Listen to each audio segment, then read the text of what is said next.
Alle 7:26 di venerdì 14 luglio, buongiorno Sicilia da Michele Cucuzza ed Angelo Gagliano. Oggi faremo un viaggio in Albania, andremo nella splendida Valona, poi vedremo quanti e quali finanziamenti sono arrivati o stanno per arrivare ai comuni siciliani con il PNRR e poi andremo a visitare il polo tattile multimediale voluto e curato dall'Unione Italiana Cechi di Catania. Ma anzitutto l'attualità, il rompeserbero, preparatevi, prende di mira la Sicilia orientale in particolare, quindi afa da Bollino Rosso a Catania e a Messina, dove oggi e domani, secondo le previsioni, si supereranno i 40 gradi. C'è un'allerta lanciata dalla Protezione Civile, la Regione chiede ai comuni di attivare i piani di emergenza, perché naturalmente tra l'altro è elevato il rischio di incendi. Cerbero ha avvolto l'Italia con il suo calore rovente e non ha risparmiato la Sicilia, che assiste ad un costante aumento delle temperature di giorno in giorno. Un aumento che toccherà il suo picco sabato, giornata per la quale la Protezione Civile ha diramato l'allerta meteo rossa per le città di Catania e Messina, con una temperatura massima percepita di 38 gradi alle 14 e di livello 2 arancione per la città di Palermo. Ma c'è da aspettarsi ancora più caldo, secondo gli esperti, e in maniera perdurante. Il fatto stesso che abbiano dato questa allerta rosso a livello 3 denota che dobbiamo aspettarci un 45 gradi. Le previsioni sono da bollino rosso anche per la zona orientale dell'isola. La zona di Siracusa è sempre 4 gradi più calda che non la zona di Catania, anche perché non beneficia dell'Etna. Probabilmente sforeremo addirittura 50 gradi centigradi questa volta. Con il gran caldo c'è il rischio incendi e ondate di calore. La Regione chiede ai comuni di attivare i piani di emergenza. I comuni, le strutture sociosanitarie, il volontariato di protezione civile, i corpi dei vigili del fuoco e della forestale regionale e tutti gli altri soggetti competenti, evidenzia il presidente della Regione siciliana Renato Schifani, attivino i piani e le procedure di emergenza, aumentino i presidi sul territorio sia per l'assistenza alla popolazione esposta alle ondate di calore, sia alla prevenzione e al contrasto degli incendi. Tutto l'Oceano Atlantico e il bacino occidentale del Mediterraneo è estremamente surriscaldato e noi ne stiamo risentendo anche in termini di umidità. Queste le previsioni per questo fine settimana, ma il trend è in aumento e sarà un caldo costante per tutta la prossima? Sarà di nuovo una lunga estate torrida come quella del 2021, come quella di 2 anni fa. Quindi sino ad ora è stato solo un assaggio d'estate? Sì, anzi è pure iniziato relativamente tardi. Il notevole aumento delle temperature previsto in Sicilia, conclude il capo della Protezione Civile Salvo Cocina, espone i soggetti più fragili, bambini e anziani, a rischi per la salute. Il consiglio è sempre quello di non uscire di casa durante le ore più calde del giorno ed evitare la disidratazione. Si conferma quindi, sarà una lunga estate torrida. Intanto arriva un'ultima ora, morti sulle strade, 2 persone sono morte, altre 4 sono rimaste ferite in un incidente sulla 20 Messina-Palermo all'uscita della galleria Telegrafo, quella che come sapete è oggetto di continui lavori. Secondo una prima ricostruzione un'auto, dopo aver urtato il guardrail ed essersi ribaltata, sarebbe stata centrata in pieno da altre 2 vetture che non sono riuscite a evitare appunto l'impatto. Stanno lavorando ancora lì sul posto, Polizia della Strada, Vigili del Fuoco. Purtroppo il bilancio è questo: 2 morti e 4 feriti. A Catania gli abitanti di Librino, oltre al caldo infernale di cui si parlava, devono fronteggiare anche un'altra grave emergenza, quella igienico-sanitaria. Ci sono liquami a cielo aperto e spazzatura in viale Moncada al 17 per la precisione. Sono decine le segnalazioni dei cittadini che da tempo anche a TG Sicilia, anche a Buongiorno Sicilia, denunciano una situazione da terzo mondo. Tonino De Mana li ha incontrati. Una fogna a cielo aperto con un'enorme pozzanghera che impedisce il passaggio pedonale a meno che non si utilizzino stivali o altri mezzi per superare l'ostacolo. Tempi duri per i residenti di Viale Moncada 17 a Catania, costretti a convivere da mesi con liquami che ammorbano l'aria ed offendono la dignità di chi abita da queste parti. Una situazione da terzo mondo con rischi di carattere igienico-sanitario acuiti dal caldo e dall'impressionante numero di insetti. Acque nere, così come l'umore. È una discarica. abbiamo blatte, abbiamo topi, abbiamo zanzare. Signora, la mascherina ormai non si usa più per il Covid. No, per la fogna propria, per questa discarica che proprio che c'è. Poi io vedo che c'è molta spazzatura, ma non solamente qua al Viale Mongata, è tutto il Librino. Anziani e bambini barricati in casa. Chi esce lo fa per necessità e naturalmente ricorre all'auto. Non è dignitoso stare così, giustamente passiamo, è una puzza proprio tremenda. Non si può stare più così, non si può vivere. Abbiamo la fognatura più di mesi qua. Da anni si chiedono interventi risolutivi, ma rimpalli di competenze tra enti rendono impossibile ogni tipo di lavoro, urgente e non. Ma si rimballano le cose l'uno con l'altro, chi le ACP, chi il comune di Catania. Purtroppo la situazione fra un rimballo e un altro, la situazione è questa. Sul banco degli imputati il comune che non va oltre a qualche sopralluogo o nella migliore delle ipotesi ad interventi per l'espurgo dei pozzetti che ovviamente rimandano soltanto il problema. Faccio un appello alla nuova amministrazione se ci può aiutare perché siamo veramente in una situazione di stallo. Rischiamo veramente la salute dei nostri figli e dei nostri genitori. E sono decine le segnalazioni al nostro numero di WhatsApp 342 7455 005 che abbiamo messo a disposizione delle vostre esigenze che poi sono dell'intera collettività. Sono le 7.32, è il momento della rassegna stampa siciliana con Angelo Gagliano. Allora, vediamo subito la prima pagina della Sicilia che ha subito la vicenda del caldo, il grande caldo, l'allerta rossa per le ondate di calore, Schifani attuare i piani di emergenza, Catania e Messina saranno le prime due città accerchiate da questa ondata di calore che si protrarrà poi per tutta la prossima settimana. Ce ne siamo occupati ieri nel corso del telegiornale ad Agire, il bimbo di 6 mesi che è caduto dal fasciatoio è morto, inutile la corsa in ospedale, una vera e propria tragedia questa. E poi la notizia, finalmente dopo 24 anni, Folgore giustizia, questo è il titolo scelto dalla Sicilia, primi colpevoli per la morte del parà siracusano Lele Sceri, trovato morto in caserma a Pisa, 2 ex caporali condannati per omicidio volontario, la famiglia. Pagina di Verità, le prime parole del fratello dunque dopo questa sentenza. E ancora poi c'è un approfondimento nelle pagine interne, parla il procuratore di Palermo, Cosa Nostra è in una fase di crisi, intercettazioni indispensabili. Ma mi sembra molto importante quello che dice il dottor De Lucia, perché dire che Cosa Nostra da parte sua è quello che ha arrestato Messina Denaro, tanto per capirci, insieme con il Ross, è in una fase di crisi estremamente importante, è una valutazione importantissima. E poi la politica nazionale, c'è il grande freddo sulla Sant'Acché, scrive la Sicilia, la ministra in bilico, Meloni la Mattarella assicura stabilità almeno sino a settembre, ma in Fratelli d'Italia c'è tensione sulla la riforma Nordio alla firma. Quindi insomma vediamo un po' le evoluzioni. E poi c'è una interessante storia, un'intesa direi storica, lavori nel canale di Sicilia, da Eni arrivano 5 milioni per i pescatori, quindi in qualche modo non potranno operare come hanno fatto fino adesso, c'è una sorta di compensazione. Ecco, diciamo così. E poi un allarme, questo da attenzionare perché agrumi a rischio, c'è la malattia del ramo giallo, c'è una campagna che scatta da parte del distretto produttivo di Sicilia, la chiamano malattia del ramo giallo e della nuova patologia degli agrumi, brutta storia, si tratta dell'HLB, acronimo insomma difficilissimo. Una parola incomprensibile, impronunciabile. Haunglobbing, non lo so se è così. Vabbè, i cinesi ci perdoneranno. E per quanto sia comparse in Cina da oltre un secolo, rischia di distruggere le produzioni agrumicole più della tristezza, che è la malattia che ha colpito poi la Puglia. Insomma, gli agricoltori sono in apprensione per questa nuova malattia. Allora approfondiamo qualcosa dalle pagine interne, la vicenda del caso Sceri, perché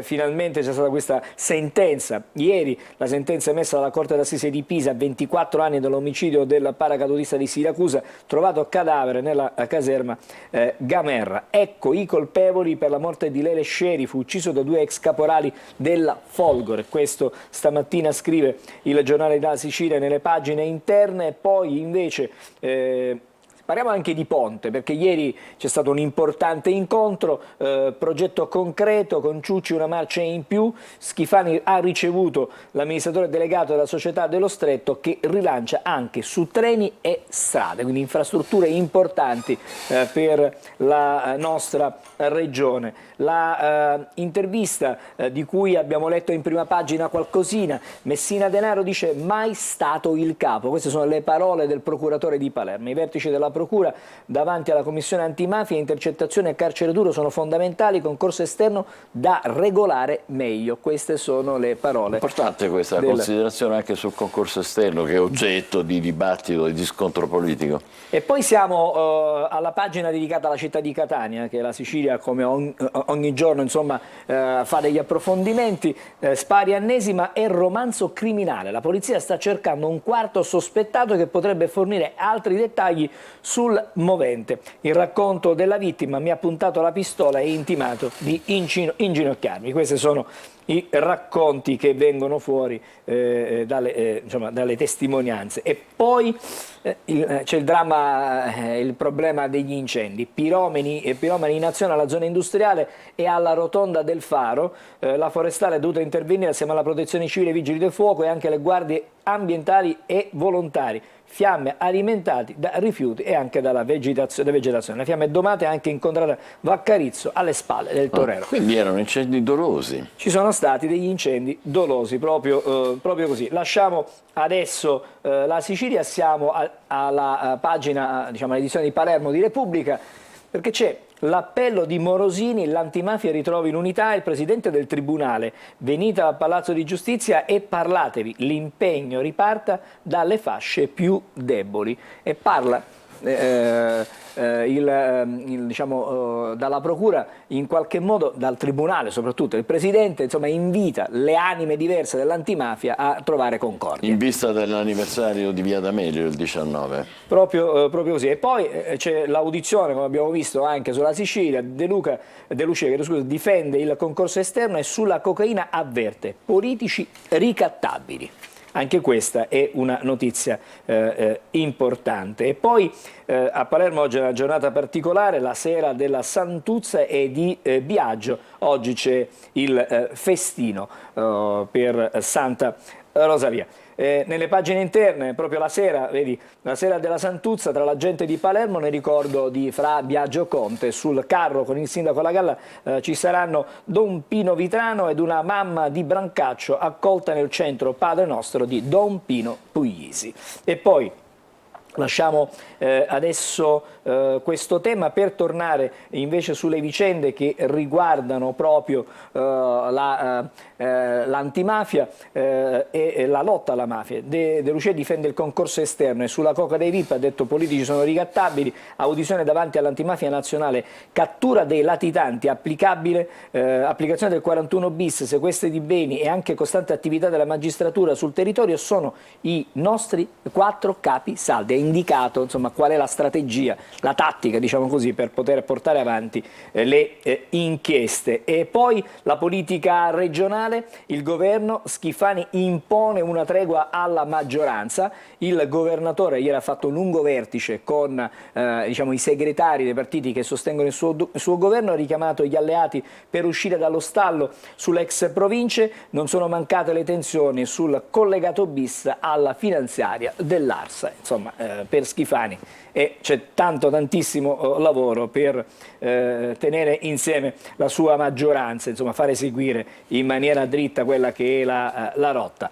Siamo al giornale di Sicilia, prove d'intesa, siamo alla politica, c'è l'apertura politica sul giornale di Sicilia, prove di intese sulla sanatoria, assenza di Fratelli d'Italia, promotore dell'emendamento, dice so per certo di molti consensi pure a sinistra.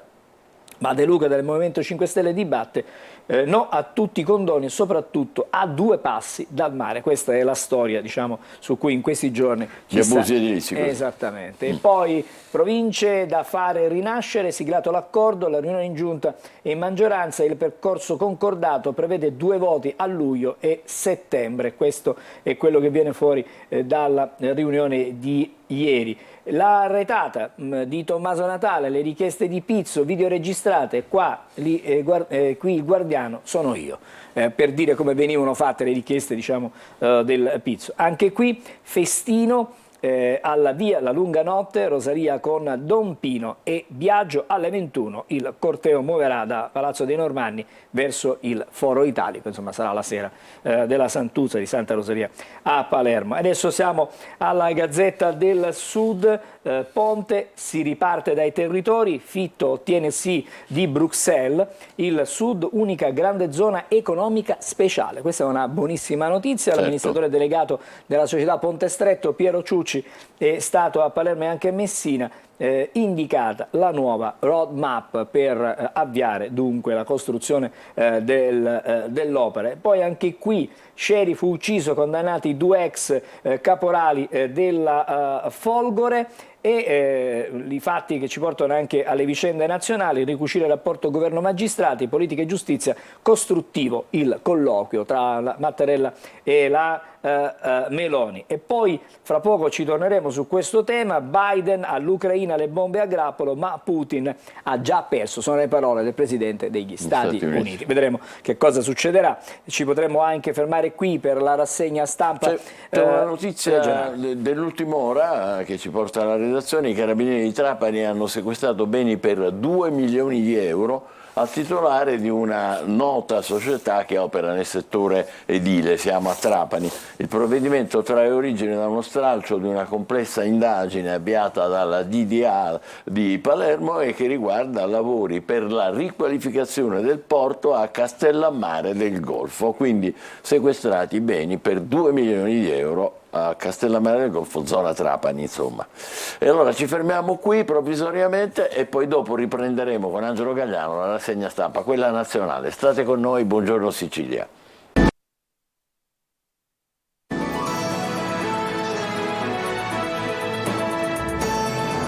Sono le 7.44, buongiorno Sicilia, da Michele Cucuzza e da Angelo Gagliano. Allora, Angelo, facciamo un po' una scorsa dei quotidiani nazionali. Sì, stamattina cominciamo con Repubblica, il titolo principale dedicato alla mafia, lo stop a Nordio. Il sottosegretario Mantovano sconfessa il guardasigilli, riscrivere il reato di concorso esterno non è una priorità, dice quello Mantovano. di cui parlava il procuratore di Palermo. Esattamente, contro il ministro insorgono i PM antimafia, il capo dello Stato riceve la Meloni sulla giustizia, più dialogo e basta attacchi. Questo sarebbe stato, insomma, alla fine del colloquio la soluzione. Camera ai capigruppo, aumento di 1.200 euro netti al mese. Ah però, E su questo guarda che i giornali stamattina scrivono parecchio nelle pagine interne. E poi andiamo in Russia, perché la situazione con la guerra in Ucraina non è per niente, insomma, serena.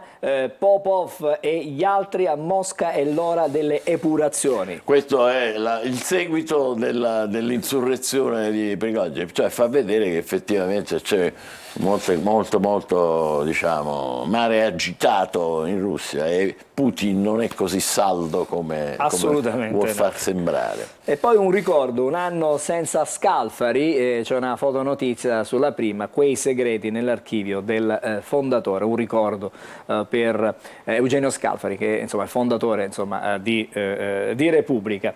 Adesso siamo sulla prima pagina del Corriere della Sera, perché anche qui i temi sono pressoché simili. Intanto Biden che dice in Ucraina lo zar ha già perso, quindi ha già dato la sua sentenza, e Mosca via il generale che critica l'invasione, quindi è stato messo da parte, non poteva più andare. Chi dissente evidentemente viene eliminato. Senti, leggiamo qualche cosa. Putin ha già perso la guerra, lo dice Biden, non c'è alcuna prospettiva che usi le armi nucleari. Queste sono le parole di Biden parlando ad Helsinki a fianco dei presidenti finlandesi. La controffensiva di Kiev, ha detto ancora il presidente americano, spingerà Mosca a negoziare. Poi riferendosi a Prigozhin, fossi in lui starei attento a cosa mangia. Queste sono le parole. Sì, ha detto testualmente così, cioè, un'occhiata al menù. E intanto ieri il Cremlino ha cacciato l'ennesimo generale che ha osato criticare la gestione della guerra in Ucraina. Questa è la situazione. Quindi poi, la frattura è aperta. assolutamente sì, direi proprio. Nordio, giustizia, si cambia. Questa è la visione del Corriere. Mafia, Palazzo Chigi frena, riforma, diciamo, Mattarella vede la Meloni, sui punti critici si è discusso. Il ministro rilancia, il concorso esterno va rivisto, ma Nordio non demorde assolutamente. Santanchè dice niente passi indietro, adesso querelo, insomma si avvia la stagione delle querele per il ministro del turismo. Mi piace sottolineare e evidenziare questa bellissima foto che ha il Corriere in prima pagina. I mondiali paralimpici, un podio tricolore come ai giochi di Tokyo, una tripletta azzurra nei 100 metri con record del mondo. Un podio tutto azzurro ai mondiali paralimpici di Parigi e la gara dei 100 metri. Ambra Sabatini ha conquistato l'oro, il record del mondo. Argento per Martina Caironi e bronzo per Monica Contraffatto. Complimenti, davvero una bellissima pagina Complimenti. per la nostra Italia. La notizia di Scieri anche sul Corriere in prima pagina, ucciso lo Scieri, condannati 2 ex caporali, e poi una storia davvero agghiacciante. Guarda Michele, sì, questo è terribile. La madre la denuncia, così ho scoperto la chat col video della violenza su 2 dodicenni. Questo dove è successo? A Firenze? A Firenze. Ho preso il cellulare di mio figlio per controllare che tutto fosse a posto e non ci fosse niente di strano. Lo ho fatto mentre lui, uno studente di 14 anni, dormiva.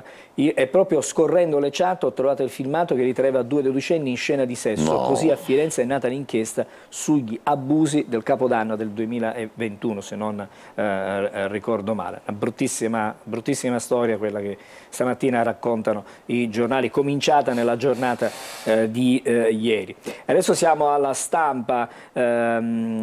Vedete, Italia a rischio su deficit e debito. C'è un'intervista con Savona, che è il presidente della Consob, PNRR, Gentiloni Affitto, sulla revisione del recovery all'Unione Europea serve del tempo. E poi se i capigruppo si alzano lo stipendio, torna quello anche che abbiamo qui, detto esattamente, prima. Gli aumenti alla Quanto Camera, sono aumentati? 1.200 euro netti. Attenzione al mese. Poi giustizia anche qui, Mattarella frena Meloni, Di Matteo vogliono rifare il piano Gelli, videomessaggio della Premier a Vox, Spagna, arrivano i patrioti. E poi 2 fotonotizie stamattina, 2 storie.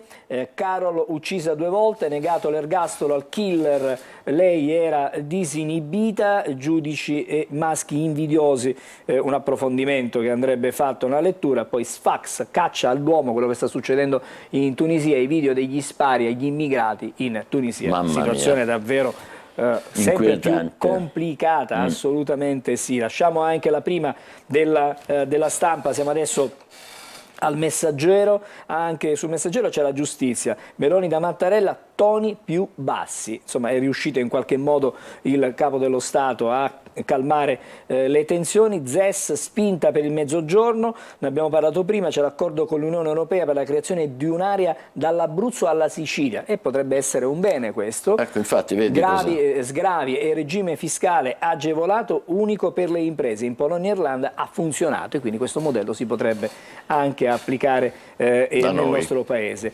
Violentate a 12 anni, la madre denuncia il figlio baby stupratore. È un 14enne che adesso ha 14 anni, ma all'epoca dei fatti era più piccolino, avrà avuto 12 anni come le ragazzine. Indagati in 24. In 24, 6 per gli abusi. La donna, ho visto quel video nelle chat, quindi ha preso questo telefono e poi chiaramente immaginiamo quanto cosa avrà subito in quel momento. E poi Bocchicchio, il caso è archiviato, il PM, impatto dopo un malore, giallo sulle polizze vita alla moglie. Il broker Massimo Bocchetto è deceduto in modo 13 mesi fa, una storia che ci porta indietro nel tempo. Anche qui vedete, Biden dice Putin ha perso e tratterà, e ora lo zar apre. Queste sono le notizie che arrivano, bisogna vedere se è un'apertura reale oppure no. Siamo adesso al Fatto Quotidiano, una visione diversa di quello che abbiamo visto fino adesso. A proposito di mafia, Nordio respinto da Fratelli d'Italia, ma Forza Italia è con lui, quindi una spaccatura, no? Nella maggioranza. Da questo punto di vista Mantovano al Fatto non si tocca il concorso esterno, resta così come in questo momento, mentre Santanchè minaccia il Fatto, la procura indaga sulla villa. Altre storie sulla vicenda del figlio del Presidente del Senato La Russa. Il figlio usava il telefonino con SIM intestato al padre, per questo non potrà essere sequestrata, bisognerà avere l'autorizzazione da parte del Senato. Adesso il Giornale, Mattarella congela la rivolta delle toghe, la mossa del Colle, il capo dello Stato invita al dialogo, magistratura e governo, Meloni da parte nostra nessun attacco. Queste sono le sue parole. E poi ossessione dei PM per il Cavaliere, perquisita la casa di Dell'Utri, blitz della DIA su ordine del PM di Firenze, indagata anche la moglie dell'ex senatore Azzurro. È una storia che continua evidentemente, va avanti. E poi aggiunge che è indagata anche la moglie, anche la moglie, sì, ieri non si era saputo. E poi c'è una lettera: cari figli di Silvio, serve un'inchiesta parlamentare sulla persecuzione di Vittorio Sgarbi. Questa è la firma di questa richiesta fatta proprio da Sgarbi. Poi ci sono altre notizie sulle prime pagine, andiamo sul Libero, perché Salvini, titola Libero, stronca gli scioperi, tocca lavorare e la sinistra impazzisce, dai Dem alla CGIL fino a Samahoro, insulti e critiche al leghista che osa dimezzare gli orari degli stop ai treni. Poi Partito Democratico pacifista, in Italia sì, in Europa no. Questa è diciamo la visione riportata stamattina da Libero, che scrive: perseguitano Berlusconi pure da morte. Per la vicenda dell'Utri. Esattamente. E poi c'è il tempo per leggere la prima pagina dell'Avvenire, senz'altro, certo, abbiamo ancora tempo. Diritto alla salute, la CISL denuncia il taglio dei fondi, la riduzione del personale dei posti letto ospedalieri, secondo stime speso nella sanità solo lo 0,5% dei fondi PNRR, c'è una cifra irrisoria. Il ministro adesso sprona le regioni. Credo che sia importantissimo questo articolo, perché è all'origine di tutti i guai della sanità pubblica, di cui spesso parliamo. È proprio questo, sono i tagli delle spese, c'è niente da fare. E guarda, per approfondire, l'insufficienza dei posti letto, secondo la rivelazione Eurostat 2020, sono 3,1 ogni 1000 abitanti, tra i più bassi in Europa. Certo. Si registra anche una mancanza di coordinamento tra diversi punti della rete, vale a dire medici di famiglia, specialisti e ambulatoriali, e al terzo posto i rallentamenti nella realizzazione della missione salute del PNRR. E infine viene sottolineato che i livelli di assistenza non sono stati aggiornati questo dal per l'autonomia differenziata, questi qua riguardano l'autonomia differenziata. Diciamo che bisognerebbe fare molto, ma molto di più. Questa invece è una notizia che in prima è sull'Avvenire, ma tutti i quotidiani stamattina ne parlano. Il governo dice miniere per avere le terre rare, quindi si vuole ritornare a riaprire le miniere in Italia, lavorare sulle miniere. Abbiamo 16 materie prime critiche e quindi per estrarre bisogna ritornare, per farle nostre, insomma per essere autosufficienti bisogna tornare alle miniere. E poi Biden, anche qui si legge di Biden: Mosca ha già perso, Putin pronti a discutere. Ma questa di Putin ce l'hanno solo loro, che pronti a discutere. Sì, c'è soltanto un richiamo, abbiamo visto in una prima pagina, però Putin in qualche modo sarebbe intenzionato forse ad aprire una trattativa, anche se i suoi fidati uomini dicono che non se ne parla. Però intanto è pura ai generali, Esattamente. quindi non si capisce come fa a trattare se nel frattempo caccia quelli che non la pensano come lui. Comunque, diciamo, sarebbe interessante poter leggere all'interno, diciamo, nelle pagine interne, l'approfondimento. Siamo sul manifesto. Guarda, il manifesto come sempre intanto parla delle bombe a grappolo, arrivano in Ucraina, escalation delle forniture militari a Kiev, pronti 1,5 miliardi in aiuti. E poi vedi, c'è questa fotonotizia con profondo Nordio.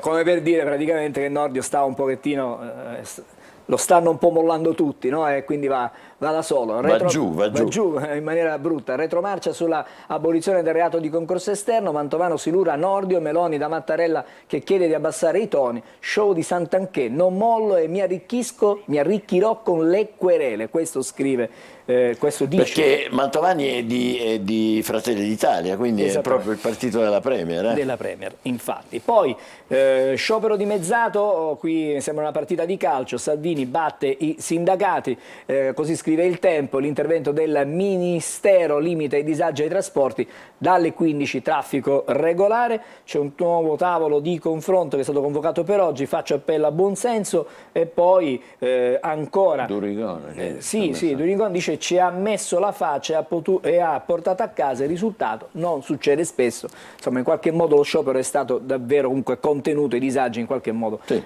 limitati. Ancora l'affondo poi del Presidente della Coldiretti, a proposito della legge dell'Unione Europea sulla natura, noi i veri difensori della natura. E poi notizia, Di Maio fa il suo esordio nel Golfo, primo incontro in Arabia Saudita. Perché lui era l'alto rappresentante dell'Europa. E che dice Osho, e questo è il deserto, considera che il tuo chiosco sarebbe l'unico della zona, quando lui dice faceva il bibitaro, insomma. Maliziose vignette di Osho. Assolutamente sì, direi che ci fermiamo qui stamattina, poi magari avremo tempo di approfondire qualche altra cosa. Insomma, le cose sono piuttosto serie e complicate, come sapete. Va bene, facciamo una pausa, tra poco parleremo dei bellissimi rapporti che legano l'Italia all'Albania. State con noi.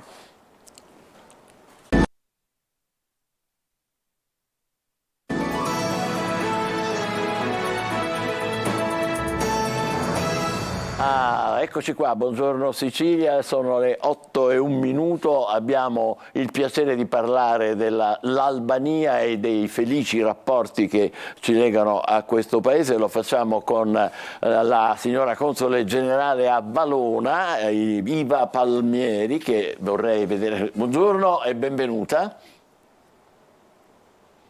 Forse non ci sente. Buongiorno a tutti, buongiorno alla Costituzione.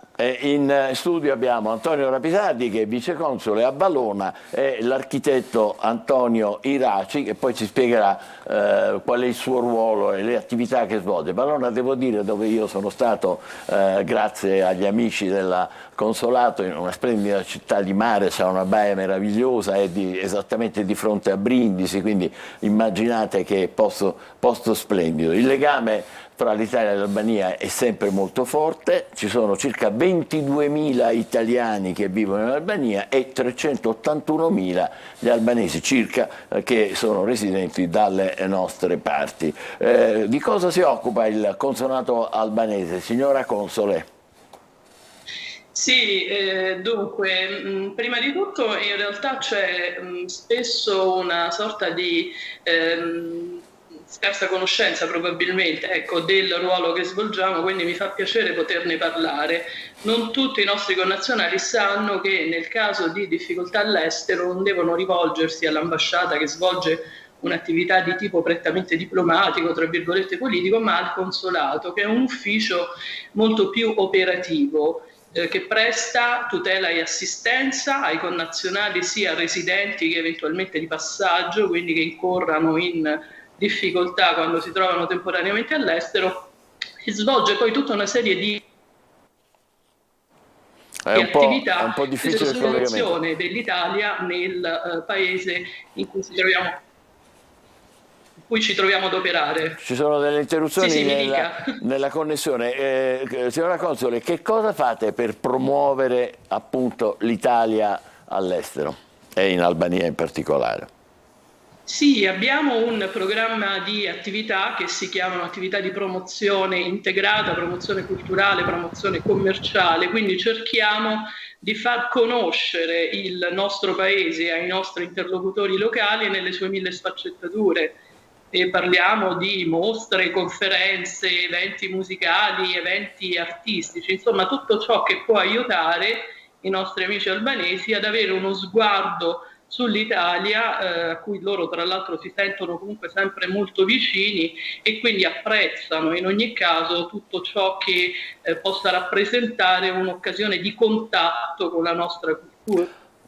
Intanto, signora Console, stiamo vedendo le immagini. Indubbiamente, come dire, tra quelle che, tra virgolette, si vendono meglio all'estero. Certo, stiamo vedendo intanto, abbiamo visto un minuto fa, le splendide immagini della baia di Vallona, veramente un posto splendido. Quali sono le attività che svolgete in Albania, Vice Console Rapisardi? Buongiorno a tutti, grazie di questa possibilità, saluto tutti i telespettatori e le telespettatrici siciliane. È un onore per noi poter rappresentare il paese presso quello che viene chiamato il paese delle aquile, l'Albania. Siamo felici di poter veramente accompagnare il paese in un momento di grande sviluppo. C'è un clima di grande effervescenza, come anche l'architetto potrà testimoniare, e noi soprattutto diciamo da quando è arrivata la console generale Palmieri davvero cerchiamo di realizzare, di dare spazio all'eccellenza italiana. La partnership tra Italia e Albania è una partnership antica che però sta conoscendo una stagione straordinaria di amicizia, davvero di grande sviluppo. Ecco, e qual è la situazione appunto dei residenti italiani in Albania? Cioè, di che cosa si occupano? Poi vedremo anche un esempio concreto. Lei è qua attualmente, però insomma, diciamo così, è un po' un pendolare, ecco, perché sentiamo parlare di Albania come una volta, qualche tempo fa, con tutto rispetto lo dico, no? Parlavamo della Turchia per i capelli, per i dentisti esperti. Sono vere queste cose? Beh, devo dire che effettivamente riceviamo quotidianamente, abbiamo riscontro di molti italiani che vengono soprattutto per il turismo dentale. In questo momento Valona è piena di cliniche che si occupano di questo aspetto particolare, e poi cominciamo a vedere i primi pensionati che cominciano ad arrivare, trasferirsi in Albania per godere magari di qualche beneficio fiscale, ma soprattutto godere di questo clima di entusiasmo, di questo clima straordinario che ricorda tantissimo la nostra costa orientale della Sicilia. Come abbiamo visto prima. Architetto Iraci, lei ha uno studio a Misterbianco ma anche a Tirana. Ecco, di cosa si occupa quando è in attività in Albania? Ma noi abbiamo una continuità quotidiana con Tirana, cioè più forte, per favore. C'è una connessione, interconnessione fra lo studio di Misterbianco e lo studio di Tirana in continuità. Stiamo svolgendo delle attività che penso in Italia sarebbero state impossibili. Abbiamo completato un complesso residenziale di 350 ville al sud dell'Albania, che è stato premiato con il premio internazionale Paesage in questi giorni, ma proprio perché c'è un'attività di fibrillazione reale fra quello che è l'attività di sviluppo voluta dal primo ministro, gli architetti e la manodopera. Cioè lì non c'è questa difficoltà che abbiamo da noi. Tu progetti e si realizza, e devo dire che questo complesso è stato fatto in 1 anno e mezzo. 1 anno e mezzo dall'inizio dei lavori. C'è una cosa che lascia un po' stupiti qui. Cioè, diciamo le difficoltà burocratiche che da noi creano problemi non ci sono in Albania. No, c'è un sistema che è ben preciso, che è fondamentale. Ecco, io volevo chiedere alla console generale Palmieri, qual è la percezione, diciamo, degli albanesi nei confronti di noi italiani? Parliamoci chiaramente, e viceversa, di noi italiani nei confronti degli albanesi. Voi avete il polso, diciamo, migliore di tutti. Ecco, come diceva un minuto fa, in realtà in Albania oggi ci sono tanti italiani. In passato, soprattutto negli ultimi decenni, era molto più frequente il fenomeno contrario. Ora invece stiamo riscontrando un forte interesse da parte dei nostri connazionali nei confronti l'amicizia è bilaterale. Se da un lato c'è stato un momento in cui gli albanesi venivano in Italia e gli italiani li hanno accolti ed aiutati in un momento di difficoltà, ora sono gli italiani che vengono qui e trovano sostanzialmente un clima di amicizia, perché il rapporto che si era consolidato già nei decenni passati in Italia poi sostanzialmente prosegue anche qui. Quindi è come se non ci fosse stata una soluzione di continuità. Sono gli albanesi molto vicini agli italiani, così come gli italiani continuano ad essere molto vicini agli albanesi. Beh, è molto bello quello che sta dicendo signora Console, perché come dire, è la conferma di un rapporto che assume fisionomie diverse, no? Prima voi da noi, loro da noi e poi adesso attualmente soprattutto noi da voi. E quindi c'è questo gemellaggio sempre più intenso, viceconsole Rapisardi, fra musica, cucina. Cosa sono le cose che gli albanesi amano di più dell'Italia e di noi italiani? Grazie per questa domanda, mi fa particolarmente piacere rispondere. Tutti i giorni con la signora Console Generale veniamo proprio fermati per strada dalla popolazione albanese straordinariamente entusiasta di tutto ciò che è italiano. La lingua, a Valona si sente parlare italiano e noi, grazie ai fondi di cui parlava la Console Generale e grazie all'entusiasmo, devo dire, della Console Generale, veramente abbiamo portato in questi anni il meglio, la musica soprattutto per una comune passione, ma la cucina, grazie anche a dei format ministeriali, la settimana della lingua italiana, la settimana della cucina e poi il World Design Day, quando abbiamo avuto l'onore di avere l'architetto Iraci come brand ambassador del Consolato Generale d'Italia a Valona. Ecco, una delle caratteristiche costanti è la promozione dei territori italiani, tutti, abbiamo avuto la regione Calabria, l'Umbria, ma anche chiaramente le eccellenze siciliane, cerchiamo di dare il giusto risalto. L'architetto Iraci è qui. Non è che c'è anche da voi Cerbero in questo momento, perché qui noi abbiamo questi 40 gradi che minacciano. C'è quotidianamente lo stesso clima, se qui piove a Valona piove, se qui c'è caldo a Valona c'è caldo, se qui c'è vento a Valona c'è vento. Fantastico, allora per concludere questo bellissimo, come dire, gemellaggio ideale che stiamo celebrando qui in diretta, le chiederei i prossimi appuntamenti che possono interessare italiani magari che si preparano alle ferie, quelli che possono fare. Beh, la stagione estiva è cominciata, c'è un grandissimo flusso di turisti e i nostri prossimi appuntamenti sono proprio quelli di cui parlavo poc'anzi, la settimana della lingua italiana che si svolgerà ad ottobre, la giornata del contemporaneo, dell'arte contemporanea che sarà anche questa ad ottobre, la settimana della cucina che sarà a novembre, la giornata dello spazio che sarà a dicembre, dove speriamo di avere dalle stelle un ospite catanese di particolare riguardo. Non annuncio niente. Come dice sempre la Console Generale, stay tuned. Stay tuned. E così bisogna rimanere collegati, connessi, signora Console Generale Palmieri. Sì, è il saluto che... Sì, prego. Sì, no, mi limito semplicemente a salutarvi e a ringraziare di questo momento che è per noi comunque importante perché non tutti sono consapevoli di quello che facciamo, quindi ci fa piacere ogni tanto poterne anche parlare. Bene, è stato un piacere anche per noi, grazie, buon lavoro alla Console Generale a Valona in Albania Iva Palmieri, grazie alla Viceconsole Rapisardi e grazie naturalmente all'architetto Antonio Iraci. E adesso a proposito di clima e di meteo ci guardiamo il tempo di oggi, che qui siamo preoccupatissimi per i 40 gradi, vediamo se è vero. Ben ritrovati ad un nuovo appuntamento con Trebi Meteo. La giornata di venerdì si apre con un po' di nubi su parte del nord, ancora influenzate da correnti fresche oltre Alpe, ultimi effetti tra Piemonte e Lombardia, poi la situazione migliora progressivamente, splende il sole sull'Italia centro-meridionale, su Sardegna ma anche sulla Sicilia. Come osserviamo estesi rasserenamenti sul territorio, ventilazione in prevalenza debole a regime di brezza, clima molto caldo, intenso e rovente, torrido nell'entroterra con punte massime elevate attorno ai 35-36 gradi all'ombra, dunque qualcosa in più al sole, valori diurni un po' più contenuti lungo le coste, ma qui con afa accentuata dopo il tramonto. Una situazione meteo buona e tranquilla anche sabato, la pressione atmosferica alta favorirà stabilità e sole protagonista sull'isola.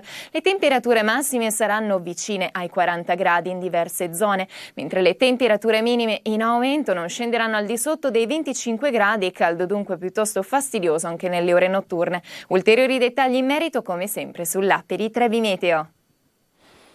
Eccoci qua, sono le 8:13, questo è Buongiorno Sicilia, siamo con un altro ospite, Paolo Amenta, che è presidente regionale dell'ANCI, che è l'Associazione dei Comuni Italiani. In questo caso vogliamo parlare del PNRR. Ne parliamo tutti i giorni con Angelo Gagliano, la rassegna stampa. Diciamoci la verità, non è che sempre riusciamo a capire a che punto siamo, la quarta rata, eccetera. Invece c'è una cosa su cui si può fare chiarezza da subito, ed è questo. La cifra di risorse finora assegnate in attuazione al PNRR. Complessivamente in tutta l'Italia sono 72, vedete, 0,84 miliardi. Sapete che abbiamo parlato tante volte di 190 più o meno complessivamente. Allora, nel totale adesso sono le risorse finora assegnate, vedete in riga sotto, destinate alla Sicilia il 10%, cioè 7 miliardi,2, che non è pochissimo.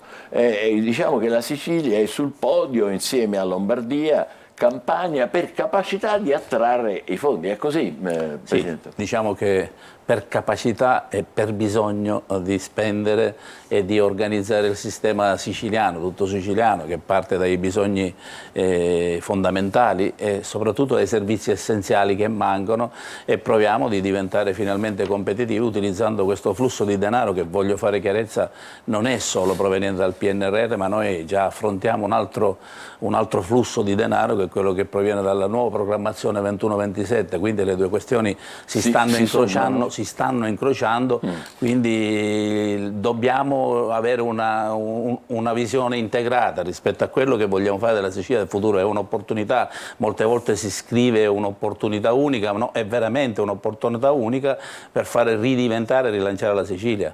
Questo è il tema su cui dobbiamo riflettere, e abbiamo bisogno. Destinati alla Sicilia 7 miliardi per quanto riguarda il PNRR, ma appunto vanno aggiunti tutto l'altro che già si sta mettendo. E complessivamente quanto fa, scusi? Ma complessivamente noi abbiamo una programmazione, una visione che ci porta al 2030. Noi dobbiamo iniziare a pianificare un po' questo tipo di rapporto, dicendo che una ventina di miliardi scenderanno dal PNRR solo in Sicilia, con un'altra programmazione che va quasi vicino ai 6 miliardi della nuova programmazione 21-27, con ancora una parte del 14-20 che deve essere speso. Quindi oggi è arrivato il 30? Sì, è arrivato il momento in cui la Sicilia dovrà praticamente esplodere, partendo dai servizi essenziali dei comuni fino alle grandi infrastrutture, autostrade, ferrovia, ponte, porti, riqualificazione dei porti. Quindi a livello complessivo abbiamo un'opportunità importante. Queste sono notizie, sono cose significative, perché tante volte ne parliamo ovviamente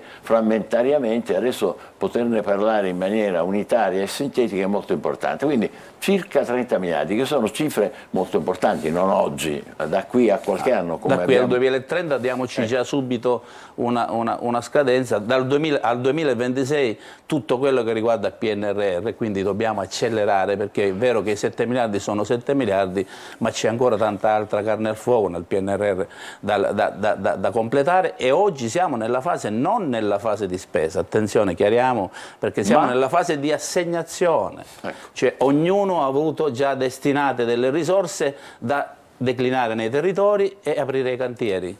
E poi rendicontare. Su progetti concreti. Su progetti concreti, certamente, perché io ho chiesto, la Ferrovia dello Stato ha chiesto qualcosa, i comuni hanno chiesto altro, l'ANAS ha chiesto altro, quindi stiamo partendo ad aprire i cantieri. Una voce molto importante è quella della rigenerazione urbana. C'è un cartello che vedevo passare un po' di qua, un po' di là, eccola qua.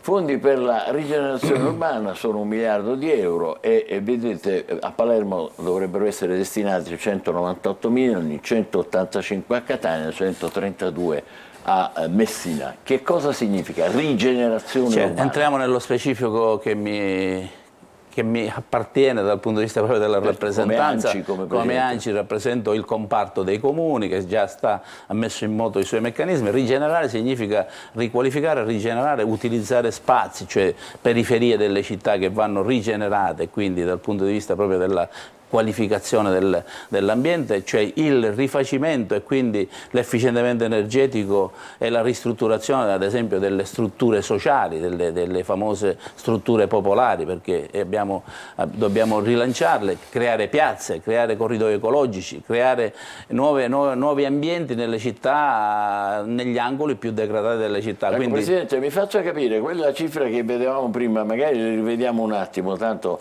non dà fastidio, sono soldi che dovranno essere spesi, certo, giusto? già sono stati presentati dei progetti, generalmente di massima. Tu ottieni i soldi io come Comune di Palermo voglio riqualificare e rigenerare un'area e destinarla, perché riqualificare una cosa, rigenerarla significa l'assegno, cioè faccio alloggi popolari, oppure faccio alloggi a canone sostenibile, oppure faccio infrastrutture sociali da destinare al terzo settore, quindi riqualifico, e ho chiesto e mi è stata attribuita la somma.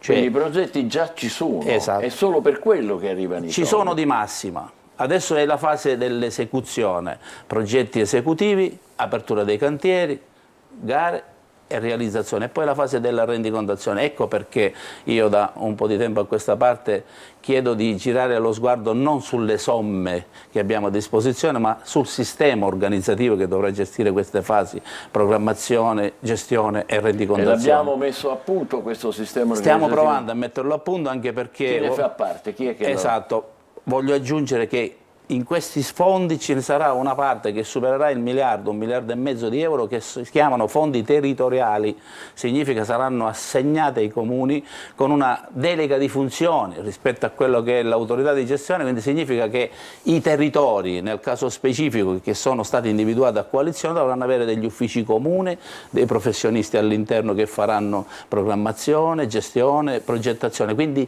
attenzione a quell'angolo della questione, perché quello rischia di fare saltare il banco. Cioè, io ho chiesto fondamentalmente, se è vero che ci sono miliardi di euro, una parte importante destiniamola all'assunzione di professionisti all'altezza della situazione, perché altrimenti rischiamo di fare flop. Allora non è possibile buttare a mare da qui al 2030 30 miliardi come ha detto lei, solo perché una parte di questi soldi non li vogliamo destinare all'assunzione, al potenziamento amministrativo di una regione che è in grande difficoltà. Siamo sulla buona strada delle assunzioni, ancora ne parliamo? Siamo sulla buona strada, siamo vicini all'ok per fare una norma tutta regionale che ci consenta di superare i vincoli assunzionali dei comuni. Attenzione, perché oggi c'è in atto un altro tema che è quello dei vincoli assunzionali. Dall'altra parte, se riusciamo a sbloccare una norma e a utilizzare una parte di queste risorse per assumere personale o fare convenzioni con società già pronte a garantire questi servizi nella fase di progettazione, la Sicilia dal mio punto di vista viene rivoltata. Quindi, allora, questo è il passaggio fondamentale. Facciamo, come dire, il punto. Circa 30 miliardi da qui a qualche anno. La questione fondamentale, prima di tutto, oltre ad avere i piani naturalmente che devono essere approntati ai comuni, avere il personale idoneo per fare questo. Vediamo gli altri comuni, non so se c'è il cartello, perché abbiamo parlato di Palermo, Catania e Messina, ma sono rimasti fuori le altre città. Vediamo, eccolo qua, sì, guardiamo un po'. Fondi, questa è la rigenerazione urbana, ripeto, e come vedete Agrigento 46 milioni e mezzo, Caltanissetta 63, Enna 20, Ragusa 57, Siracusa 54,4, Trapani 91 milioni. Di che si tratta qui? Si tratta, spiego subito, i due grandi programmi, sia il PNRR che la nuova programmazione vanno verso una direzione d'ammodernamento e di innovazione, tipo digitalizzazione di tutti i sistemi della pubblica amministrazione, significa creiamo comunità digitali, quindi c'è ci sono degli importi importanti rispetto alla digitalizzazione dei comuni nel dare i servizi digitali. Poi c'è tanto sulla mobilità sostenibile, ad esempio se vede nella preparazione della richiesta che ha fatto Catania, Messina, Palermo e tutti gli altri comuni, ci sono tanti bus elettrici, ad esempio, perché c'è il tema della CO2, c'è il tema della questione ecologica. Nella transizione ecologica ci sono i due grandi comparti, economia circolare, quindi i rifiuti, la gestione, e siamo all'anno zero in Sicilia nella gestione dei rifiuti, quindi abbiamo bisogno di fare investimenti, e l'energia rinnovabile, come facciamo a transitare questo paese dal fossile alla transizione, mobilità appunto sostenibile attraverso bus o la costruzione di metropolitane e altro, rispetto tipo Palermo ad esempio su 700 milioni milioni, 400 li sta spendendo per il tram nella mobilità Insomma, sostenibile. la Sicilia cambierà molto nel corso dei prossimi Ecco, sì, ripeto, ci sono i fondi, l'unica cosa che non manca sono i soldi in questo momento. Bisogna attenzionare fortemente il sistema organizzativo, perché quando dici inclusione sociale significa includere, abbellire, ammodernare una città e portarla al punto. L'altro tema su questi fondi, ad esempio, è la sanità del territorio. È giusto. Dove 800 milioni di euro già in questa fase sono da spendere tra ospedali di comunità, centri di servizio per distribuire e case della salute, cioè nel senso che va organizzato. Abbiamo visto nel Covid cosa è accaduto, cioè abbiamo ingolfato i pronti soccorso perché non avevamo nei territori la sanità del territorio, quindi vanno costruite e poi gestite queste operazioni. Beh, quindi sarà un lavoro che seguiremo. Da ricostruire, è affascinante, credi, perché ci dà speranza, si può dire? Sì, certamente.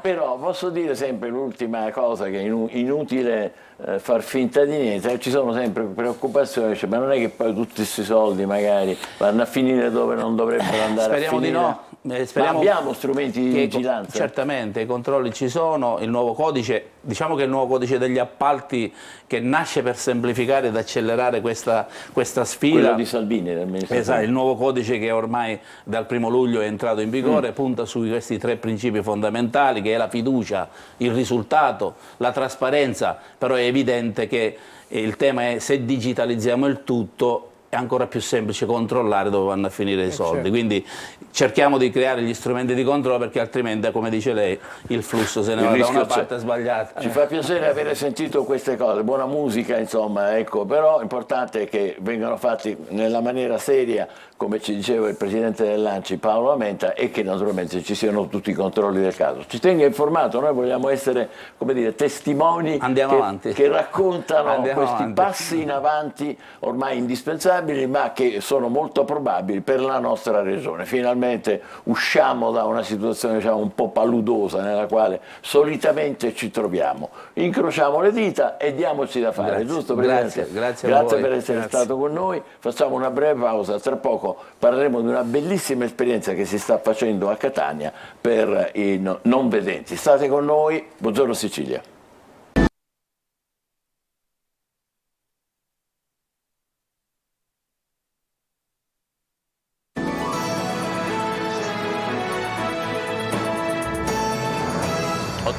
Buongiorno Sicilia, con noi Rita Puglisi, che è Presidente dell'Unione Italiana Ciechi di Catania. Benvenuta.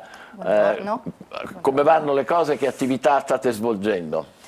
Le nostre attività, che da 102 anni l'Unione Italiana Ciechi, che è un ente morale che si occupa dei ciechi e degli ipovedenti, qui a Catania svolge regolarmente delle attività associative e riabilitative.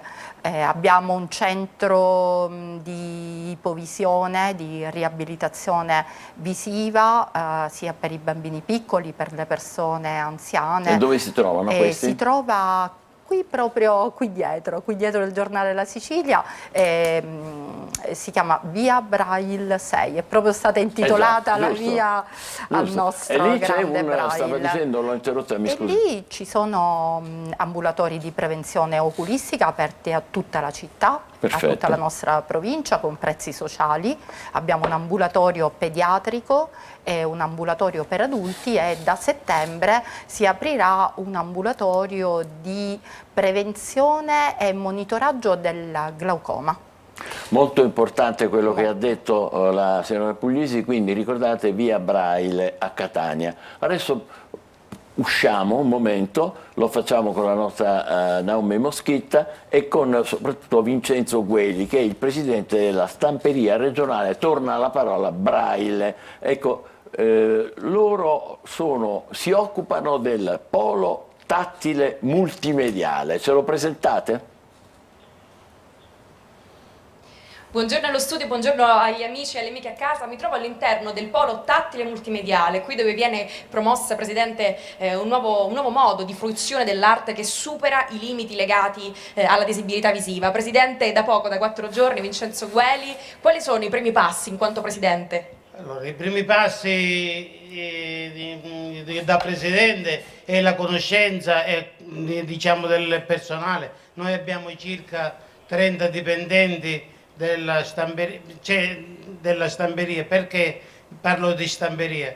Perché non è solo questo polo tattile che noi stiamo visitando ora e vi stiamo facendo vedere, ma abbiamo qui adiacente in via Aurelio Nicolodi la stamperia Braille che prepara i libri per i bambini inseriti nelle scuole pubbliche e quindi diciamo c'è tutta un'organizzazione per la stampa, i disegni tattili eccetera.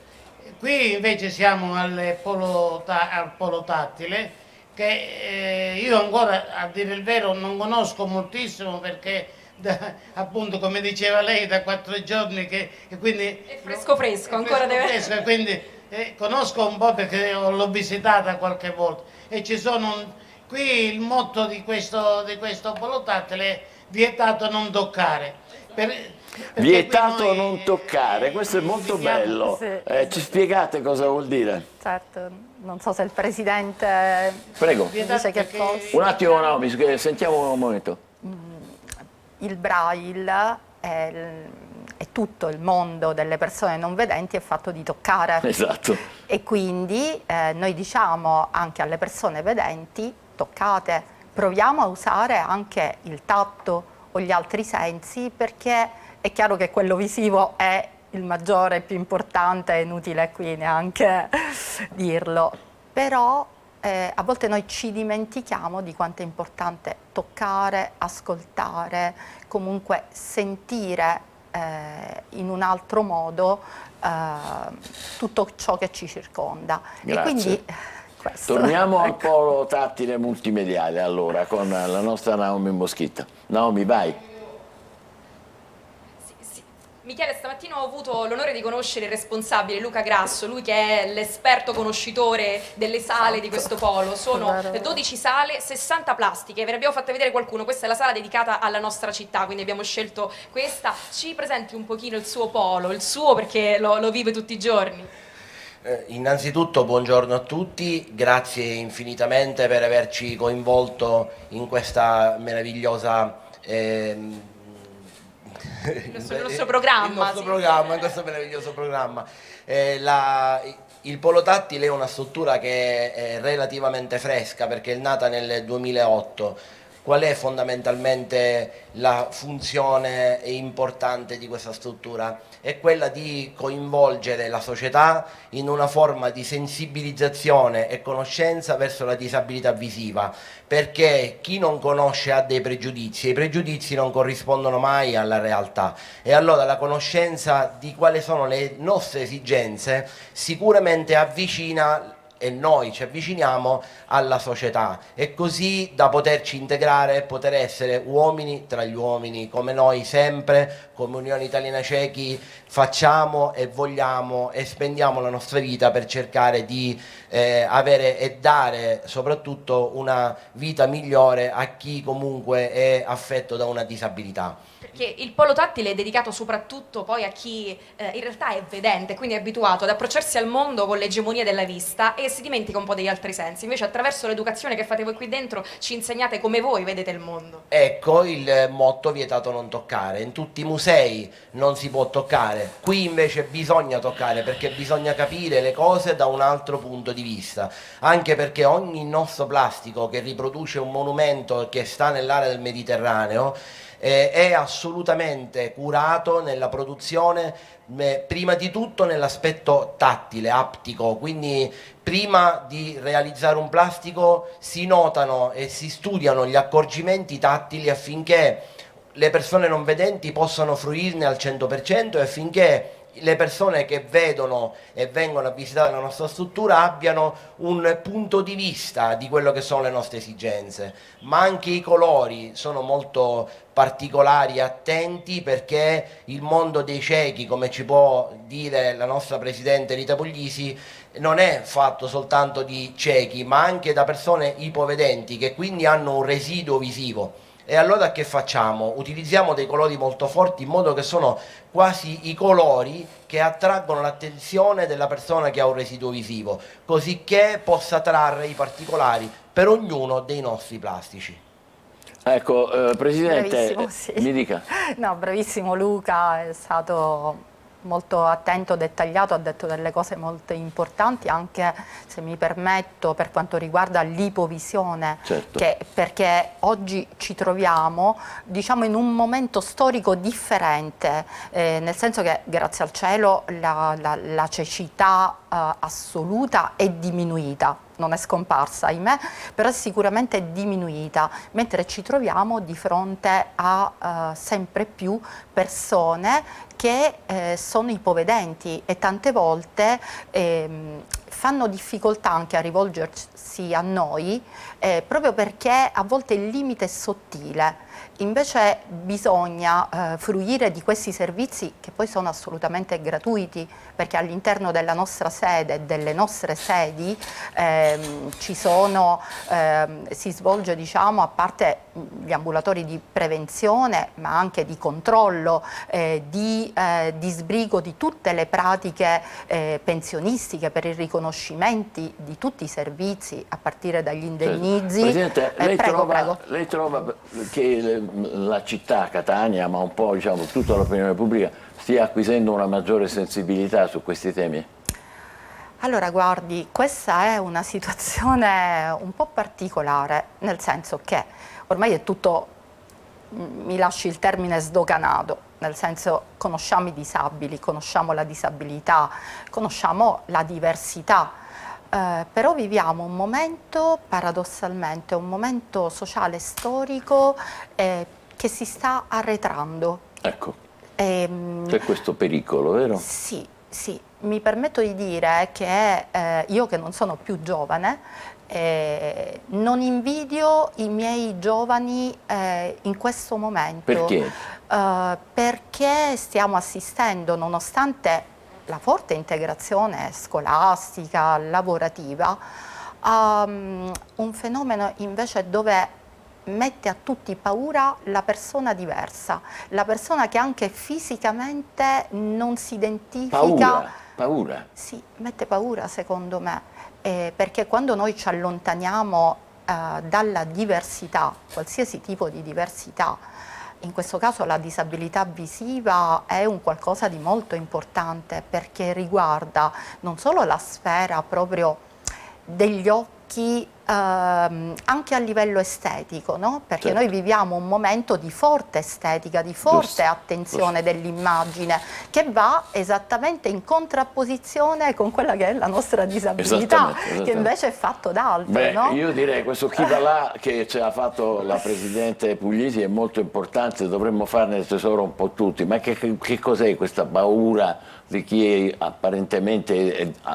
presenta diversità? È una roba assolutamente non solo disdicevole, come dire, ma è una cosa che non ha nessun senso. Dobbiamo batterci per superare queste virgolette paure che sono veramente inammissibili. Vorrei chiudere il collegamento, se fosse possibile, con Naomi e Vincenzo Gueli, Presidente della Stamperia regionale, se proviamo a fare anche noi una piccola esperienza tattile dalle tue parti. Rapidamente, per favore. Un'esperienza tattile, vuoi vedere un pochino le plastiche che sono presenti all'interno della sala? Per esempio? Per esempio alle mie spalle c'è l'emblema della nostra città, quindi non abbiamo scelto a caso la scena della quale poi realizzare oggi il collegamento, il Liotro.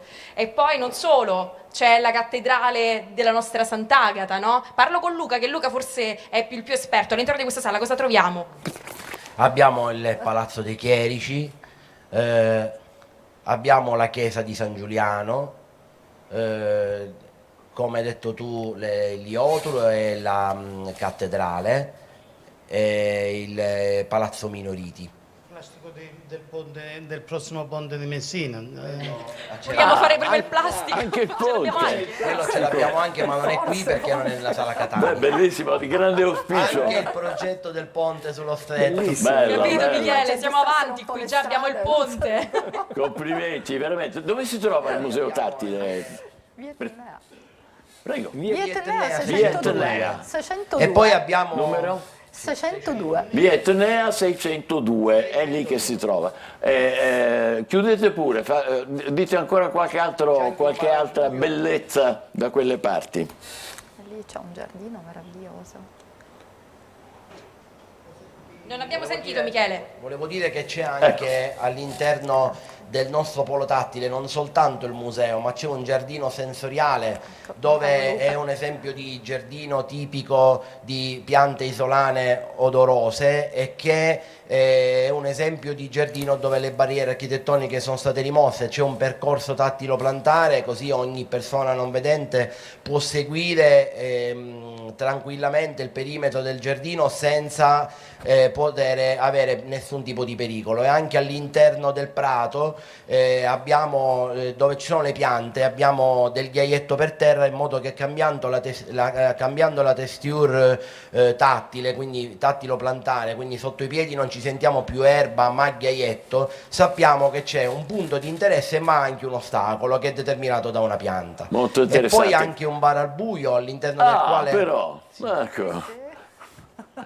un bar al buio all'interno del quale i ruoli si invertono, e quindi noi che siamo abituati ad essere guidati invece siamo noi che guidiamo i vedenti all'interno di una struttura completamente al buio, dove ci sono dei disegni in rilievo che si possono toccare e si devono riconoscere, e poi gustare anche una bibita chiaramente al buio. Tutto questo perché viene fatto? Per far capire sempre il punto di vista di chi non vede, quindi la vista occupa l'84% direi dei Grazie, sensi. grazie a Tutto il resto Vincenzo è Quelli, marginale. grazie agli altri ospiti alla Stamperia Regionale Braille, grazie alla Presidente dell'Unione Italiana Ciechi di Catania, Rita Punisi. Ricordiamo l'indirizzo: via Etnea 602, mentre la sede dell'Unione Italiana Ciechi si trova a via Braille 6. Allora, sono punti di riferimento importanti per tutti noi. Grazie. Adesso, come dire, facciamo due risate con Insieme. Buonasera, ciao Mauro, buonasera. Dai, ma che platea bellissima. Io sto riposando, sto tranquillo, perché vi giuro, vivere in una grande città come quella di Napoli è uno stress esagerato. Cioè, la mattina, se devi arrivare al centro di Napoli, c'è questa famosissima tangenziale, che se la prendi alle 7 del mattino riesci pure a passare, ma se passi alle 7 in un secondo escono in macchina sottoterra, dal tabellone esce scritto fottuto. Allora dici no, prendo il mezzo pubblico, il treno, la metropolitana. Quando arriva questa metropolitana c'è gente dentro che è incastrata tipo Tetris, così.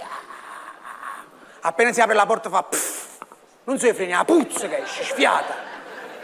Per entrare dentro devi essere un contorsionista, ti snodi, ti riesci a mettere una mano sulla sbarra e accanto a te ci sta sempre quello basso, occulto, nano, non ce la fa, si appende sul braccio, tu guardi e fa Ogni fermata del treno si aprono le porte, c'è gente che vuole entrare e tu... Fin quando non arrivi alla stazione di Napoli, Piazza Garibaldi, quella centrale, che hanno fatto dei lavori, attenzione. Hanno fatto dei lavori. Tu esci da questo treno che sei incastrato, vedi questa stazione bellissima, fantastica, che ne parlano tutti i giornali, e mentre stai camminando, accanto a te appesi tiene ancora un curto che tu guardi e fai E ti accorgi che qui hanno fatto questi lavori anche con i controllori, li hanno tolti. Gente che porta uno stipendio a casa li hanno tolti, sono stati sostituiti da dei robot, delle macchinette, ma sono state fatte uguali all'essere umano però, perché su 5 macchinette 1 lavora e 4 guardano. Allora dici no, riprendo la macchina, ma magari a prendere l'autostrada. Ti metti in macchina, metti il tom tom, ci sono ancora dei fossi a Napoli dove tanti dei fossi che ci sono che pure tom tom si morde la lingua, a te gira a destra, gira a sinistra, che tu non capisci come, a sinistra ti ho detto. Arrivi al casello dell'autostrada e ti si avvicina una bambina con un sorriso splendente, c'ha 32 denti d'oro in bocca, Si avvicina e dice: per favore, per piacere, dare €1, mia mamma non sta bene. Per favore, per piacere, dare €1, mio cugino non sta bene. Per favore, per piacere, dare €1, mia mamma non sta bene. Per favore, per piacere, dare €1, mia zia non sta bene. Per favore, per piacere, dare €1, mia nonna non sta bene. Per favore, per piacere, dare €1, mio nipote non sta bene. Bella! Ma solo tu stai bene rumbo cazzo. Grazie. Vabbè, insomma. Camminiamo a piedi, è meglio. Fai 2 passi, va. Signor Giustiniani. Ciao. Il traffico. Eccolo qua, lunedì alle 23, dopo il nostro weekend insieme ci aspetta. Adesso vediamo come sarà il weekend dal punto di vista delle stelle con Marco Amato in collegamento diretto. Lo vediamo? Eccolo Buongiorno, qua. Buongiorno e buon buongiorno a caffè, voi. caro Marco. Grazie, oggi è un caffè speciale perché oggi a Palermo è in festa, è una giornata certo. molto speciale, attesa tutto l'anno perché oggi 14 luglio è il festino di Santa Rosalia, quindi viva Palermo e viva Santa Rosalia. Evviva, evviva. Che ci dicono le Allora, stelle? la nostra Santuzza ci inaugura un weekend decisamente all'insegna del dinamismo. Le stelle di questo weekend sono molto pratiche e dinamiche perché abbiamo per tutti i segni zodiacali un'accelerazione in quanto Sole e Urano si dinamizzano insieme e si danno molta forza. Il che significa con una luna in gemelli di comunicazione che domani sarà dolcemente in Cancro. Cosa succede per questo weekend zodiacale? Andiamo ai segni di fuoco, vediamo Ariete, Leone e Sagittario. L'Ariete trova con gli amici un dinamismo decisamente molto ridanciano, allegro e goliardico, qualcosa dal passato che ritorna, magari qualche ex con cui fare i conti o un sentimento che si rinnova. Ottimo il Leone invece che si richiude nel suo dominio affettivo, nel suo impero di sensi, fuoco e passione cantava Raffaella per il Leone Maga Maghella. E questo è il weekend proprio che vi può appartenere assolutamente in questo senso, ruggite. Sagittario, ottimo per quello che riguarda un po' una vacanza mentale, sentimentale, troppo stress questa settimana, quindi dedicatevi alle piacevolezze, ne avete facoltà per 2 giorni e sarà stupendo. Bene, adesso procediamo con i segni di terra, i più fortunati in questo weekend perché Toro, Vergine e Capricorno si avvalgono comunque più degli altri della spinta di Urano e Sole, proprio perché il Toro riesce finalmente a concretizzare dei progetti per cui ha fatto i salti mortali, un po' come anche la Vergine, ma il Toro strizza più l'occhio anche al lato sentimentale che non lascia mai perdere, qualche piccola incomprensione può essere risolta, mentre invece esorterei la Vergine a darsi proprio agli affetti perché perfetta e puntuale come sempre ha tralasciato un po' Non lo vuoi fare la sua news, vita sentimentale che questo weekend Tonino? può essere un Ti po' facciamo aiutata. fare- Capricorno, idee del passato che ritornano, attenzione fortissima ai nuovi amori che sono appena nati, un Capricorno redivivo che sarà piacevole vedere di nuovo, affettivo, intenso e bello. Iaria, Gemelli, Bilancia e Acquario. I Gemelli oggi godono di una luna stupenda, brillanti e protagonisti della scena. Oggi non vi servono consigli, andate e dialogate. Bilancia, fare pace con tutta una serie di cose del passato a livello familiare, ma anche aggiustamenti legali ed economici che per voi sono importanti. Progettate sempre, anche di weekend, però stasera un invito speciale vi distoglierà. Acquario, segno della fantasia che proprio non ne vuole sapere in questo weekend di essere troppo disponibile, forse perché è impegnato sempre nelle sue idee peregrine, nei suoi progetti, nelle sue lucubrazioni. Ebbene, l'Acquario però oggi verrà tirato fuori da una persona che lo ama molto e forse cederà ai sentimenti. Gli Acqua, dolcissimi Cancro, Scorpione e Pesci, perché comunque tra l'altro domani avranno un'impennata, quindi non saranno più i Terra i più favoriti, ma gli Acqua. Cancro che con una luna stupenda ha una bellissima storia d'amore e soprattutto finalizza una bella idea per tutto quello che sono i progetti di casa, cose e le persone a cui vuole bene. Scorpione, ottimo assist, un weekend finalmente pregno di soddisfazione, ottimi risultati lavorativi ma anche quelli sentimentali che riprendono con grande passione. Pesci, un saluto allo stress, alla noia, all'incertezza, ai problemi e all'amarezza, il pesce che si butta alle spalle di tutto e di più, un pesce che si avvale di una forza saturniana che torna a essere decisionista e forte e lo dimostrerà. Ragazzi, auguro a tutta la Sicilia un ottimo weekend e ancora vi dico viva Palermo e Santa Rosalia. Grazie. Viva Palermo, viva Santa Rosalia, grazie Marco Amato. A voi, buona giornata. Noi Scorpione e Pesci andiamo alla grande, Alla quindi grandissima. proprio siamo fantastici. Senti, qualche notizia buona? Guardi, do una notizia sull'intelligenza artificiale, da quanto tempo che non ne parliamo. Il nostro pallino, il nostro pallino. Esatto, Musk sfida ChatGPT, la sua IA, unita a Twitter per capire l'universo. Questa è la sua nuova sfida. Il boss di Tesla e SpaceX lancia il suo programma di intelligenza artificiale e comunque, insomma, vedremo che cosa succederà. Però, c'è un però, vedi? C'è un'indagine negli Stati Uniti su OpenAI. Alla fine poi i dati personali sono pure l'intelligenza artificiale te li ruba. Esattamente. Quindi stamattina comunque il duello lì alla Silicon Valley è solo agli inizi. È dura. Allora, intanto noi invece che stiamo dalle parti della Sicilia meravigliosa, ecco che cosa possiamo fare durante il fine settimana.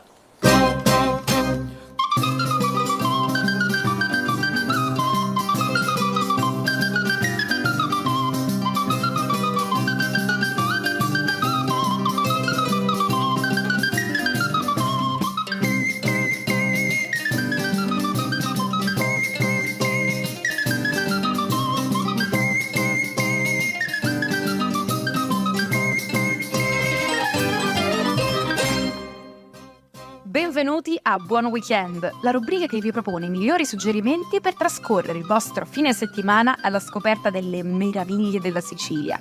Iniziamo da Zafferana, dove il 15 luglio si terrà l'ultima serata del festival Teatri Irriflessi. Questo concorso di corti teatrali offre l'opportunità di esplorare i nuovi fenomeni drammaturgici del territorio, con uno sguardo verso l'alterità e la prospettiva altrui. A Lingua Glossa, invece, il 15 luglio avrete l'occasione di immergervi in un vero e proprio festival culturale lungo Via Roma.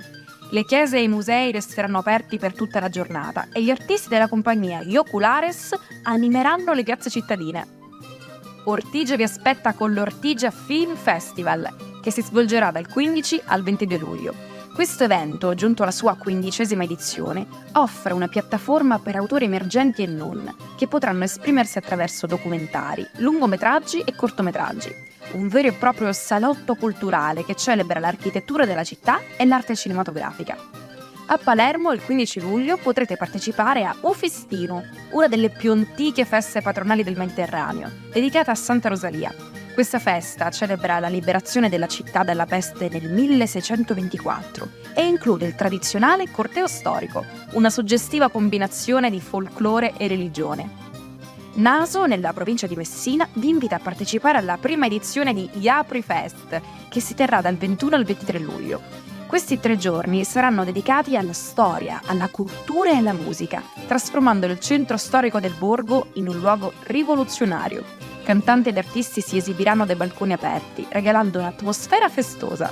A Furnari, dal 20 al 23 luglio, non potete perdere il Tonnarella Fish Food, un tour gastronomico che celebra il cibo di strada a base di pesce. Numerosi stand offriranno le loro specialità, mentre la serata sarà allietata da musica e spettacoli dal vivo. A Manforte il 15 e 16 luglio avrà luogo il Catappa Est, la versione estiva del corteo del Gran Conte Ruggero. Questa tradizione millenaria vedrà musici e giocolieri sfilare per le vie del centro storico, illuminati da torce e lanterne, creando un tripudio di colori, suoni e profumi medievali. A Canicattì Bagni, il 15 luglio, potrete partecipare alla Sagra del pane cunzato e prodotti tipici, un evento dedicato al buon cibo e alle tradizioni. Infine a Porto Empedocle, il 15 luglio, si celebrerà la Madonna del Carmine, con i tradizionali giochi a mari e la Sagra della Padellata, un'occasione per immergersi nella cultura locale e gustare prelibatezze tradizionali. Ricordate che questi sono solo alcuni dei fantastici eventi che la Sicilia ha da offrire in questo fine settimana. Buon weekend!